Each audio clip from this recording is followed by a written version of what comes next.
Hi students, welcome back to my class. എല്ലാവർക്കും എൻ്റെ രണ്ടാമത്തെ ഫിസിക്സ് ക്ലാസ്സിലേക്ക് സ്വാഗതം. നമ്മൾ പ്ലസ് ടുവിലെ ഇലക്ട്രിക് ചാർജസ് ആൻഡ് ഫീൽഡ്സ് എന്ന ചാപ്റ്ററാണ് പഠിച്ചുകൊണ്ടിരിക്കുന്നത്. നമ്മൾ ആദ്യം പഠിച്ചത് ചാർജിനെ പറ്റി പഠിച്ചു. ഒരു ചാർജ് എന്താണ്, നമുക്കൊരു വസ്തുവിൽ ഈ നമ്മൾ പഠിക്കാൻ പോകുന്നത് എങ്ങനെ നമുക്ക് ചാർജ് ചെയ്യാം, പിന്നെ ചാർജിന്റെ പ്രോപ്പർട്ടീസ് എന്തൊക്കെയാണ്, ഇതാണ് പഠിക്കുന്നത്. ചാർജിങ് രണ്ട് രീതികളുള്ളത്, കണ്ടക്ഷനും ഉണ്ട്, ഇൻഡക്ഷനും ഉണ്ട്. പിന്നീട് നമ്മൾ പഠിക്കുക ചാർജിന്റെ പ്രോപ്പർട്ടീസ് ആണ്. അപ്പൊ നമുക്ക് ആദ്യം ചാർജിങ് ബൈ ഇൻഡക്ഷൻ നോക്കാം. നമ്മുടെ സിലബസിൽ അതാണുള്ളത്, ചാർജിങ് ബൈ ഇൻഡക്ഷൻ. നമുക്ക് രണ്ട് മെറ്റൽ സ്ഫിയറുകളുണ്ട്. മെറ്റൽ സ്ഫിയർ എന്ന് പറഞ്ഞു കഴിഞ്ഞാൽ ചാർജിനെ കടത്തി വിടുന്ന കണ്ടക്ടിങ് സ്ഫിയേഴ്സ്. രണ്ടെണ്ണം ഇങ്ങനെ നമ്മളിങ്ങനെ മുട്ടിച്ചു വെച്ചിരിക്കുകയാണ് സ്ഫിയറുകൾ. അത് ഇരിക്കുന്നത് ഒരു ഇൻസുലേറ്റിംഗ് സ്റ്റാൻഡിലാണ്. ഈ താഴെ കണ്ടോ ഇൻസുലേറ്റർ ആണ് എന്ന് പറഞ്ഞാൽ ചാർജിനെ കടത്തി വിടാത്ത ഭാഗങ്ങളാണ് ഇവിടെയും ഇവിടെയും. പക്ഷെ ഇത് മുട്ടിച്ചു വെച്ചതിന് ശേഷം ഈ ചാർജിനകത്ത്, ഈ സ്ഫിയറിനകത്ത് ചാർജ് ഉണ്ടോ എന്ന് ചോദിച്ചു കഴിഞ്ഞാൽ മൊത്തം ചാർജ് സീറോ ആണ്. മറിച്ച് എന്ത് പറയാം, നമുക്ക് ഇതിനകത്ത് പോസിറ്റീവ് ചാർജുകളുടെയും നെഗറ്റീവ് ചാർജുകളുടെയും എണ്ണം എന്താണ്, തുല്യമാണ്. അതായത് ആകെ ചാർജ് സീറോ ആണ്. നമ്മൾ ഇതിനടുത്തേക്ക് ഒരു പോസിറ്റീവ് ചാർജ് ഉള്ള ഒരു ചാർജ് ചെയ്ത ഒരു മെറ്റൽ കൊണ്ടുവരികയാണെങ്കിൽ, മെറ്റൽ റോഡ് കൊണ്ടുവരികയാണെങ്കിൽ മുട്ടിക്കാൻ പാടില്ല, ഇതിന്റെ അടുത്ത് കൊണ്ടുവന്ന് ഇങ്ങനെ വെക്കുക. അപ്പോൾ എന്ത് ചെയ്യുന്നത് വെച്ചാൽ ഇതിനകത്ത് കുറെ പോസിറ്റീവ് ചാർജുകളും ഉണ്ട്, നെഗറ്റീവ് ചാർജുകളും ഉണ്ട്. നെഗറ്റീവ് ചാർജുകളെല്ലാം ഈ പോസിറ്റീവ് ചാർജിനാൽ അട്രാക്ട് ചെയ്യപ്പെട്ട് ഇതിന്റെ അടുത്തേക്ക് വരുന്നു. പോസിറ്റീവ് ചാർജുകളെല്ലാം റിപ്പൽ ചെയ്ത് ആ ചാർജിൽ നിന്നും മാറി നിൽക്കുന്നു, ഈ ചാർജിൽ നിന്നും മാറി നിൽക്കുന്നു. അങ്ങനെ ഒരു സൈഡിൽ പോസിറ്റീവും ഒരു സൈഡിൽ നെഗറ്റീവും ആകുന്നു. അതിനുശേഷം നമ്മൾ എന്ത് ചെയ്യുന്ന വെച്ചാൽ ഈ സ്ഫിയറുകളെ തമ്മിൽ നമ്മൾ അകത്തുന്നു, മുട്ടിയിരുന്ന സ്ഫിയറുകളെ മുട്ടാതെയാക്കുന്നു, അകത്തി വെക്കുന്നു. അതിനുശേഷം ഈ കൊണ്ടുവന്ന മെറ്റൽ റോഡ് അങ്ങ് നമ്മൾ മാറ്റുന്നു. അപ്പോൾ നമുക്ക് എന്ത് പറ്റും, കിട്ടും, രണ്ട് സ്ഫിയറുകൾ ചാർജ് ചെയ്തായിട്ട് നമുക്ക് ലഭിക്കുന്നതാണ്. അങ്ങനെ രണ്ട് സ്ഫിയറുകൾ ചാർജ് ചെയ്തിട്ട് ലഭിച്ചു. ഓക്കെ, അടുത്തായിട്ട് നമുക്ക് നോക്കുന്നത് ഒരു സ്ഫിയറിനെ നമുക്ക് എങ്ങനെ ചാർജ് ചെയ്യാം. ഒരു സ്ഫിയറിനെ നമുക്ക് എങ്ങനെ ചാർജ് ചെയ്ത് നോക്കാം. നമുക്ക് രണ്ട് തരം ചാർജിങ് ആണ്. ഇപ്പൊ നമ്മൾ പഠിച്ചത് ഇൻഡക്ഷൻ ആണ്, മുട്ടാതെ. കണ്ടക്ഷൻ എന്ന് പറഞ്ഞൊരു ചാർജിങ് ഉണ്ട്, ഇൻഡക്ഷൻ എന്ന് പറഞ്ഞൊരു. കണ്ടക്ഷൻ എന്ന് പറഞ്ഞാൽ മുട്ടിച്ചിട്ടുള്ള ചാർജിങ്, ഇൻഡക്ഷൻ എന്ന് പറഞ്ഞു കഴിഞ്ഞാൽ മുട്ടാതെയുള്ള ചാർജിങ്. ആദ്യം നമുക്ക് കണ്ടക്ഷൻ നോക്കാം. കണ്ടക്ഷൻ എന്ന് പറഞ്ഞാൽ നമ്മുടെ ഒരു സ്ഫിയർ ഉണ്ട്. ഇതുപോലെ തന്നെ നേരത്തെ പോലെ തന്നെ ഒരു സ്ഫിയർ എന്താണ്, ഒരു ഇൻസുലേറ്റിംഗ് സ്റ്റാൻഡിൽ ഇങ്ങനെ നിൽക്കുകയാണ്. എന്ന് പറഞ്ഞാൽ ചാർജ് കടത്തി വിടാത്ത ഒരു സ്റ്റാൻഡിൽ ഇങ്ങനെ നിൽക്കുകയാണ്. ഈ സ്ഫിയറിനകത്ത് ചാർജുകൾ ഉണ്ടോ എന്ന് വെച്ചാൽ മൊത്തം ചാർജ് സീറോ ആണ്. പോസിറ്റീവ് ചാർജ് ആയ ഒരു വസ്തു, പോസിറ്റീവായിട്ട് ചാർജ് ചെയ്ത ഒരു വസ്തു കൊണ്ട് നമ്മൾ ഈ സ്ഫിയറിൽ മുട്ടിക്കുകയാണെന്ന് വിചാരിക്കുക. മുട്ടിച്ചു കഴിയുമ്പോൾ എന്ത് പറ്റും, ഈ പോസിറ്റീവ് ചാർജുകൾ ഈ സ്ഫിയറിലേക്ക് ഇറങ്ങും. സ്ഫിയറിലേക്ക് ഇറങ്ങിയതിനു ശേഷം ഈ റോഡ് ചാർജ് ചെയ്യാൻ ഉപയോഗിച്ച വസ്തു നമ്മൾ അങ്ങ് മാറ്റി കൊണ്ടുപോകും. അത് കഴിയുമ്പോൾ എന്ത് പറ്റും, ഈ സ്ഫിയറിൽ പോസിറ്റീവ് ചാർജുകൾ ഇങ്ങനെ നിൽക്കും. അപ്പൊ നമുക്ക് എന്ത് കിട്ടി, പോസിറ്റീവ് ചാർജുകൾ. ഇതാണ് ചാർജിങ് ബൈ കണ്ടക്ഷൻ. ഇനി ചാർജിങ് ബൈ ഇൻഡക്ഷൻ എന്താണെന്ന് ചോദിച്ചു കഴിഞ്ഞാൽ, നമ്മുടെ കയ്യിൽ ഒരു സ്ഫിയർ ഉണ്ട്. നേരത്തെ പറഞ്ഞതുപോലെ തന്നെ ആ സ്ഫിയർ എവിടെ നിൽക്കുകയാണ്, ഒരു ഇൻസുലേറ്റിംഗ് സ്റ്റാൻഡിലാണ് നിൽക്കുന്നത്. എന്ന് പറഞ്ഞാൽ ചാർജിനെ കടത്തി വിടാത്ത ഒരു സ്റ്റാൻഡിലാണ് നിൽക്കുന്നത്. അതിലേക്ക് നമ്മൾ എന്ത് ചെയ്യും, ഒരു പോസിറ്റീവ് ചാർജ് ചെയ്ത ഒരു മെറ്റൽ റോഡ് നമ്മളിങ്ങനെ കൊണ്ടുവരുമ്പോൾ അത് മുട്ടിക്കാൻ പാടില്ല, ഇൻഡക്ഷൻ ആണ്. മുട്ടിക്കാതെ ഇങ്ങനെ അകത്തി വെക്കുക. അപ്പൊ എന്ത് പറ്റും, ഈ സ്ഫിയറിനകത്ത് എന്തുണ്ട്, പോസിറ്റീവായ പ്രോട്ടോണുകളും നെഗറ്റീവായ ഇലക്ട്രോണുകളും ഉണ്ട്. പോസിറ്റീവ് ചാർജുകളും നെഗറ്റീവ് ചാർജുകളും ഉണ്ട്. അപ്പൊ ഈ പോസിറ്റീവ് ചാർജ് നെഗറ്റീവിനെ അട്രാക്ട് ചെയ്യുകയും പോസിറ്റീവിനെ റിപ്പൽ ചെയ്യുകയും ചെയ്യുന്നു. അങ്ങനെ എന്ത് ചെയ്യും, പോസിറ്റീവ് ചാർജുകൾ അവയിൽ നിന്ന് അകന്നു നിൽക്കുകയും നെഗറ്റീവ് ചാർജുകൾ ഇതിനോട് അടുത്ത് നിൽക്കുകയും ചെയ്യും. അപ്പൊ നമ്മൾ ഇതിനെ ഒരു വയർ ഉപയോഗിച്ച് ഭൂമിയിലേക്ക് ഘടിപ്പിക്കുകയാണ്, കണക്ട് ചെയ്യുകയാണ്. ഇതിന് പറയുന്ന പേരാണ് എർത്തിങ്. എർത്ത് ചെയ്ത് കഴിയുമ്പം ഈ പോസിറ്റീവ് ചാർജുകളെല്ലാം ഈ വയറിൽ കൂടി ഇങ്ങനെ ഇറങ്ങി ഭൂമിയിലേക്ക് അങ്ങ് പോകും. അതിനുശേഷം നമ്മൾ ഈ വയറങ്ങ് മാറ്റുന്നു, എർത്ത് വയറങ്ങ് മാറ്റുന്നു. അപ്പൊ ഈ ചാർജെല്ലാം ഇറങ്ങിപ്പോയി. അതിനുശേഷം എർത്ത് വയർ മാറ്റി. പിന്നെ ആര് ഇതിനകത്തുണ്ട്, നെഗറ്റീവ് ചാർജുകളുണ്ട്. ആ നെഗറ്റീവ് ചാർജുകൾ ഇതിലിങ്ങനെ കാണപ്പെടും. അതിനുശേഷം നമ്മൾ ഈ ചാർജ് ചെയ്യാൻ കൊണ്ടുവന്ന റോഡും അങ്ങ് മാറ്റി. അപ്പൊ എന്ത് കിട്ടി, നമുക്ക് നെഗറ്റീവ് ചാർജിന്റെ ഒരു സ്ഫിയർ കിട്ടി.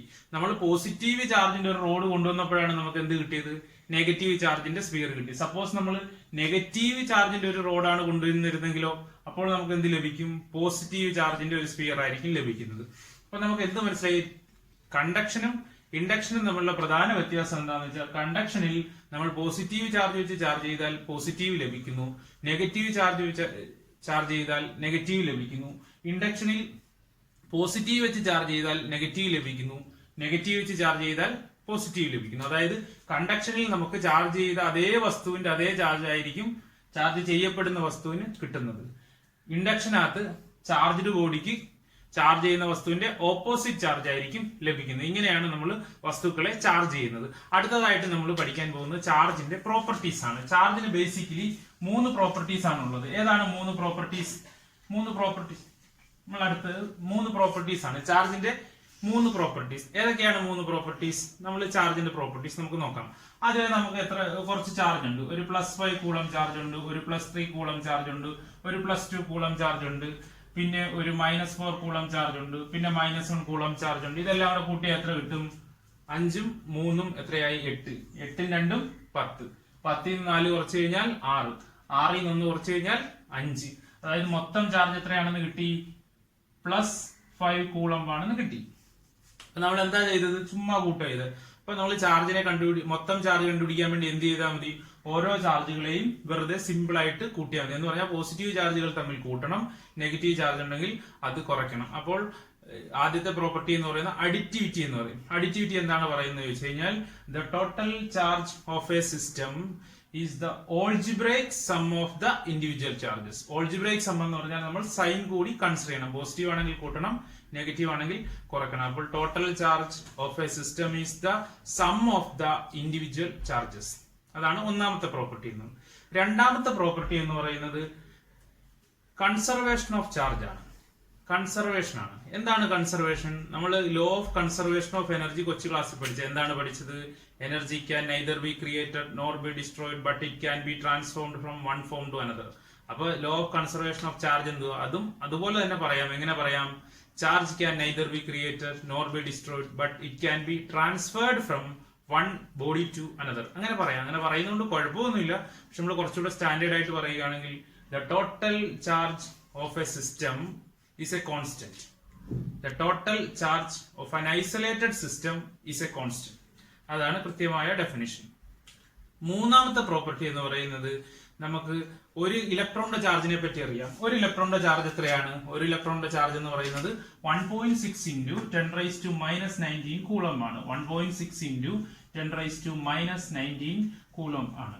ഇനി ലോകത്തിലുള്ള ഏതൊരു വസ്തുവിന്റെയും ചാർജ് എന്ന് പറയുന്നത് ടോട്ടൽ ചാർജ് എന്ന് പറയുന്നത് ഈ ചാർജിന്റെ മൾട്ടിപ്പിൾ ആയിരിക്കും. ഏത് ചാർജിന്റെ? ഒരു ഇലക്ട്രോണിന്റെ ചാർജിന്റെ മൾട്ടിപ്പിൾ ആയിരിക്കും. എന്ന് പറഞ്ഞാൽ എന്താണെന്ന് പറഞ്ഞു കഴിഞ്ഞാൽ ഒരു വസ്തുവിലെ ചാർജ് ഒരു ഇലക്ട്രോണിന്റെ ചാർജ് ആവാം, 2 ഇലക്ട്രോണിന്റെ ചാർജ് ആവാം, 10 ഇലക്ട്രോണിന്റെ ചാർജ് ആവാം, 100 ആകാം, 1000 ആകാം, എത്രയും ആകാം. പക്ഷെ എന്തില്ല? 1.5 ഇലക്ട്രോണിന്റെ ചാർജ് എന്ന് പറഞ്ഞൊരു പരിപാടിയില്ല. 2.5 ഇലക്ട്രോൺ എന്ന് പറഞ്ഞ ചാർജിന് പരിപാടിയും ഇല്ല. അപ്പൊ അതായത് എന്താണ്? ഒരു ഇലക്ട്രോണിന്റെ ചാർജിന്റെ മൾട്ടിപ്പിൾ ആയിരിക്കും ഏതൊരു വസ്തുവിലെയും ചാർജ്. അപ്പൊ നമ്മൾ നൊട്ടേഷൻ ആയിട്ട് എഴുതുകയാണെങ്കിൽ Q is equal to NE. എന്നിന്റെ വാല്യൂ 1, 2, 3 എക്സെട്ര ഇങ്ങനെ പോകുന്നു. ഇങ്ങനെയാണ് നമ്മൾ ഇതിനെ എഴുതുന്നത്. അപ്പം ഇതിന്റെ സ്റ്റേറ്റ്മെന്റ് എങ്ങനെ നമ്മൾ പറയും? The total charge of a system is an integral multiple of a fundamental charge. That fundamental charge is called the charge of an electron. Okay. അപ്പം എന്താണ് പറഞ്ഞത്? Total charge of A system is an integral multiple of a fundamental charge. That fundamental charge is called the charge of an electron, which is given by 1.6 into 10 - 19 coulomb. ഇനി നമ്മൾ എന്താണ് ഇപ്പം law of ചാർജിന്റെ properties പഠിച്ച 3 പ്രോപ്പർട്ടിയാണ് പഠിച്ചത്. എന്താണ് 3 properties? 3 property total ചാർജിനെ പറ്റിയാണ് പറഞ്ഞത്. ടോട്ടൽ ചാർജ് ആദ്യത്തെ പ്രോപ്പർട്ടി എന്താ പറഞ്ഞത്? ടോട്ടൽ ചാർജ് എന്ന് പറയുന്നത് algebraic some of the charges ആണ്. സെക്കൻഡ് പ്രോപ്പർട്ടി എന്താണ് പറഞ്ഞത്? ടോട്ടൽ ചാർജ് എന്ന് പറയുന്നത് കോൺസ്റ്റന്റ് ആണ്. മൂന്നാമത്തെ പ്രോപ്പർട്ടി എന്താണ് പറഞ്ഞത്? ടോട്ടൽ ചാർജ് എന്ന് പറയുന്നത് integral multiple of A fundamental charge. അതെന്ന് പറയുന്നത് charge of electron. Integral multiple of charge of electron ആണ് ടോട്ടൽ ചാർജ്. ഇതാണ് നമ്മൾ ചാർജിന്റെ പ്രോപ്പർട്ടീസ് പറഞ്ഞത്. അപ്പൊ നമ്മൾ ഇന്ന് എന്ത് പഠിച്ചു? ചാർജിന്റെ പ്രോപ്പർട്ടീസ് പഠിച്ചു. പിന്നെ ഒരു വസ്തുവിനെ എങ്ങനെ ചാർജ് ചെയ്യാം? എങ്ങനെ ചാർജ് ചെയ്യാം? കണ്ടക്ഷൻ വഴിയും ചെയ്യാം, ഇൻഡക്ഷൻ വഴിയും ചെയ്യാം. കണ്ടക്ഷൻ വഴി ചെയ്തു കഴിഞ്ഞാൽ വസ്തുവിന് അത് സെയിം ചാർജ് തന്നെ ചാർജ്ഡ് ബോഡിക്ക് കിട്ടും. ഇൻഡക്ഷൻ വഴി ചെയ്യുകയാണെങ്കിൽ opposite charge of the charging വസ്തു, ചാർജിങ് ഒബ്ജക്റ്റിന്റെ ഓപ്പോസിറ്റ് ചാർജ് ആയിരിക്കും ചാർജ്ഡ് ഒബ്ജക്റ്റിന് കിട്ടുന്നത്. ഓക്കെ.